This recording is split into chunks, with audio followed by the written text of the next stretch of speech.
అందరికీ నమస్కారం. నేను మీ విష్ణు కిషోర్, ఆస్ట్రోన్యూమరాలజిస్ట్‌ని.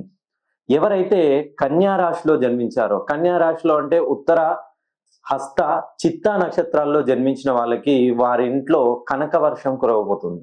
ఈ రాబోయే డిసెంబర్ 28 తేదీన కర్కాటకం నుండి గురుడు మిథునంలోకి వస్తున్నాడు.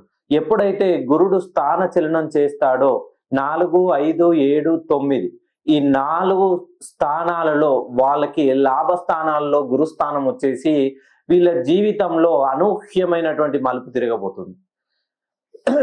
కన్యా రాశిలో జన్మించిన వాళ్ళకి ఖచ్చితంగా ఇప్పటి వరకు మీరు ఉద్యోగ ప్రయత్నం చేస్తున్నారా? మీరు అనుకున్నంతగా ఉద్యోగంలో ఎటువంటి డబ్బులు సంపాదించట్లేదా? వ్యాపారం చేస్తున్నారు కానీ ఎప్పుడు వ్యాపారంలో మీ చేతి నిండా డబ్బు కనిపిస్తుంది.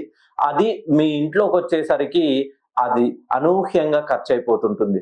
భార్యాభర్తల మధ్య ఎవరైతే కన్యా రాశిలో జన్మించారో ఇంటికి ప్రథమ లేదా ద్వితీయ సంతానమై, లేదా మీరు పెళ్లి చేసుకున్న వాళ్ళు ఇంటికి తృతీయ సంతానం అయితే ఖచ్చితంగా భార్యాభర్తల మధ్య సమస్యలు తలెత్తుతుంటాయి. ఎప్పుడు చిన్న చిన్న మనస్పర్ధలు, కలహాలు, గొడవలు, వీరి వలన మానసికంగా చాలా ప్రశాంతత కోల్పోయి ఎందుకురా ఈ జీవితం అన్న రేంజ్ లో కన్యా రాశి వాళ్ళు ఉంటారు. ఒకసారి మీరు మీ పేరులోని సంఖ్యాబలాన్ని సరిచేయండి. ఖచ్చితంగా సంఖ్యలను సరిచేస్తేనే మీ జీవితంలో మార్పులు, తలరాతను మార్చే శక్తి చేతి రాతలతోనే సాధ్యమవుతుంది. ఎవరైతే కన్యా రాశిలో జన్మిస్తారో ఈ రాబోయే 2026 నుండి మీ ఇంట్లో కనక వర్షం కురవకపోతే నేను ఈ శాస్త్రాన్నే వదిలేస్తాను.